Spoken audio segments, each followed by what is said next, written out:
Hello guys, welcome back to the video.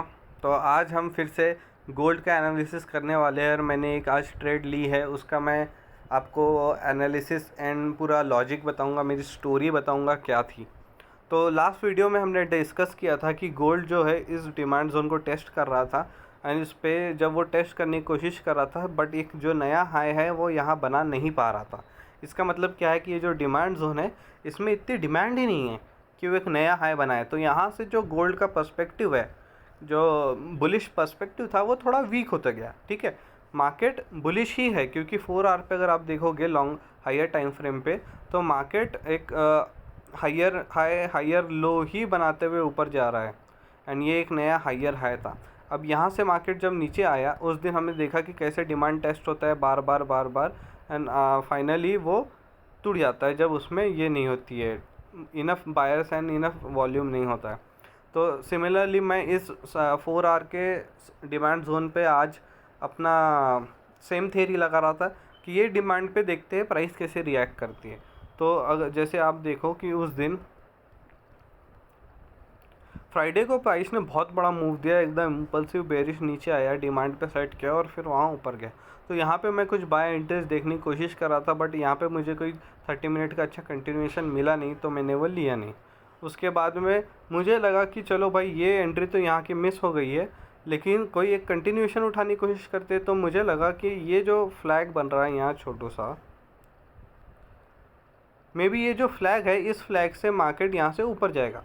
तो यहाँ पे मैंने एक बाय का अटेम्प्ट किया था, बट वो ट्रेड में मुझे लॉस हो गया था। तो कल मैंने सिर्फ एक ट्रेड ली, उसमें लॉस किया और फिर मैं चुपचाप बैठ गया। फिर मैं देखने लग गया कि देखते चलो भाई क्या होता है, आज नहीं तो कल मिलेगा।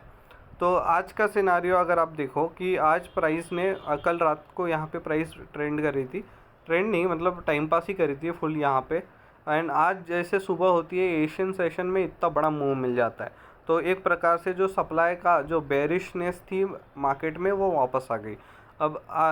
अब मैं तो एशियन सेशन में सोते रहता हूँ इस समय पे, तो मैंने ये ट्रेड यहाँ पे कोई दी ली। तो उसके बाद जब लंदन सेशन स्टार्ट होता है इस करीब, तो यहाँ पे price, imagine price like this, ठीक है, अभी तक ये प्राइस यहाँ पे उठ के नीचे जा रही है, लेकिन मेरा जो सेटअप है 30 मिनट कंटिन्यूएशन का वो मुझे मिल नहीं रहा है, तो मैंने कुछ किया नहीं। तो फिर मैंने सोचा कि चलो भाई मे बी क्या हो सकता है कि प्राइस ना इस 4 आवर के जोन से, जो अपना 4 आवर का ओरिजिनल हायर लो है, मे बी प्राइस यहाँ से बुलिश हो सकती है, क्योंकि मार्केट स्ट्रक्चर तो बुलिश है ना हायर टाइम फ्रेम पे। तो प्राइस एक्चुअली यहाँ पे चांस है कि प्राइस यहाँ से कुछ डिमांड ले और यहाँ से ऊपर जाए। तो यहाँ पे मैंने एक बाय ट्रेड अटेम्प्ट करी। वो बाय ट्रेड कुछ इस प्रकार से थी। यहाँ पे आई थिंक ये जब बड़ा सा मूव आया है ना, इसके आसपास मैंने ऐसा कुछ बाय किया था एंड मैं कंसिडर कर रहा था कि वो ऊपर जाएगा, लेकिन वो प्राइस वहाँ से ऊपर जाना चाहती ही नहीं थी। तो एट वन पॉइंट जब मुझे दिखा कि प्राइस यहाँ से पुश करी ऊपर, but still it is not able to make a new high and it is taking supply at this supply zone. ठीक है, एक ये लोअर हाई है, ये आपका लोअर लो है और एक नया लोअर हाई बन रहा है यहाँ पे। यहाँ पे प्राइस, यहाँ देखो ये कैंडल 2 3 4 5 कैंडल हो गई, प्राइस वो सप्लाई को तोड़ ही नहीं पा रही है। एक बुलिश कैंडल आपको मिल गई तो इसका मतलब ये नहीं है कि ट्रेंड चेंज हो गया। आपको मार्केट स्ट्रक्चर चेंज देखना ज़रूरी है, मार्केट में शिफ्ट आना ज़रूरी है। तो उस प्रिंसिपल से मैं यहाँ पे वेट कर रहा था, बट यहाँ पे क्या हुआ कि ये ट्रेड मैंने ली नहीं क्योंकि मैं बुलिश पर्सपेक्टिव में था। तो उसके बाद जब मैं देखता हूँ कि प्राइस जो है वो यहाँ पे आके क्लोज़ कर देती है और उसके बाद में प्राइस ने एक बड़ा सा मूव नीचे दे दिया, तो मुझे लगा कि नहीं भाई, अब ये जो ट्रेंड है वो बदलने की कोशिश कर रहा है। तो मैंने ना यहाँ पे एक बेरिश एंट्री ली। तो मेरी एंट्री हुआ समथिंग लाइक दिस, थोड़ी लेट एंट्री थी ये, काफ़ी लेट एंट्री थी वैसे देखा जाए तो, बट ठीक है। मैं जो मेरा बाय था, मैंने बाय को अपना ब्रेक इवन पे हिट क्लोज़ कर दिया और मैं इस सेल में बैठा रहा। अब सेल में भी अगर आप देखोगे मैंने एंट्री ली करीब यहाँ पे 5 साढ़े 5 बजे और उसके बाद मार्केट में न्यूज़ थी 7 बजे की। तो यहाँ पे कितना ज़्यादा विपसॉ हुआ है। अब यहाँ पे इस प्रकार के अगर आप इस कैंडल पे फोकस करोगे, ये कितनी बड़ी कैंडल है। ये पहले यहाँ से नीचे गई, यहाँ की पूरी लिक्विडिटी ली, फिर वहाँ से ऊपर गई, फिर ये जो हाई था इस हाई के ऊपर की लिक्विडिटी ली, उसके बाद इंडिसीजन क्लोज हो गई, है ना। ये मतलब मुझे इस पॉइंट पे थोड़ा लग रहा था कि यार बहुत ज़्यादा चॉपी है मार्केट, प्राइस एक्शन कुछ बन नहीं रहा है, मैं क्या करूँ, बैठा रहूँ, क्या करूँ। बट एक चीज़ मेरे था, मैंने क्या किया, सिंपल मैं गया थोड़ा जूम आउट किया, इस प्रकार से प्राइस एक्शन देख रहा हूँ मैं करंट ट्रेंड की। तो भाई यहाँ पे अगर जैसे स्टोरी ऐसी चल रही है अभी, ठीक है, ऐसी कहानी ऐसी है अभी, तो अभी मुझे कुछ दिख नहीं रहा है यार बाई के लिए, है ना। मार्केट स्ट्रक्चर बेरिश है। मार्केट जो करंटली ट्रेंड कर रहा है वो डोजी कैंडल बना रहा है, मतलब मार्केट में इनडिसीजन है। तो इसलिए मैं इस सेल में अपने बैठा रहा। एंड फाइनली 8 बजे 8 बजे ये मूव आया और यहाँ पे मेरा टेक प्रॉफिट हिट हो गया।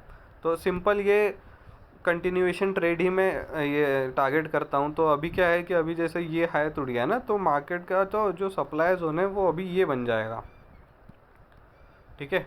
इसको हम निकाल दें। अब देखो, ये यहाँ से भी मैं कंसिडर कर सकता था, मैं ऐसा भी कंसिडर कर सकता था जोन को, ये ऐसा जोन भी मैं बना सकता था। बट आप ये पॉइंट देखो कि ये लो जो टूटा है ना, वो ये वाला लो टूटा है, विच मीन्स कि दिस लो ये यहाँ पे टूटा है और इसका ब्रेकअप स्ट्रक्चर हुआ है, इस लो का ब्रेकअप स्ट्रक्चर हुआ है। तो अब इस लो का ब्रेकअप स्ट्रक्चर किया जरूर इस हाई ने है, लेकिन ये जो पूरा एक स्विंग बनता है उसका जो लोअर हाई है वो ये पॉइंट है, ठीक है, वो ये पॉइंट है लोअर हाई, और ये बनता है अपना नया लोअर लो। तो जो आपका सप्लाई जोन आप जब मार्क करोगे तो आप वो उस मूव को मार्क करोगे जो आपका लोअर हाई बना रहा है, जो हाई बनाता है बेसिकली। तो ये मेरा अभी का सप्लाई जोन है। अभी मैं एक्सपेक्ट कर रहा हूँ कि प्राइस को जैसा टाइम पास करेगी और यहाँ पे टायर चल के कल मैं एक कंटिन्यूएशन सेल ही देख लूँगा। अभी फ़िलहाल हाँ, एक और चीज़ थी कि जैसे हमने ये किया था कि जो 4 आवर पे मार्केट ने बढ़िया क्लोजिंग दे दी है, बेरिश क्लोजिंग इस लो के नीचे दे दी है, और उसके पीछे ये स्टोरी भी है किस प्रकार से बायर्स एग्जॉस्ट होते गए एंड सेल्स आके नीचे क्लोज दे रहा है ना। तो ये स्टोरी लाइन को हम मद्देनज़र रखते हुए और इस पे देखते हुए मैं चाहता हूँ कि कल सुबह तक, अभी तो मैं कुछ ट्रेड नहीं करूँगा, कल मे बी एशियन सेशन में मूव आ सकता है।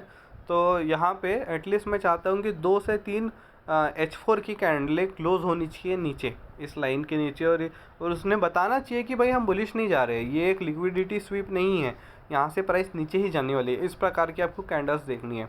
एंड अगर वैसी कैंडल देखने मिल जाती है तो एक सेल अटेम्प्ट मैं यहाँ ज़रूर कर लूँगा। यहाँ पे इस प्रकार से एक कल एशिया में या फिर कल लंदन सेशन में एक सेल अटेम्प्ट मैं इस प्रकार से अभी प्लान कर रहा हूँ। तो ये रहा मेरा आज की ट्रेड का एनालिसिस एंड ये मेरा फ्यूचर प्रेडिक्शन क्या है, क्या हो सकता है। अभी मैं आपको दिखाता हूँ कि जो मैंने MT4 पे एक्चुअल ट्रेड ली थी वो कैसी थी।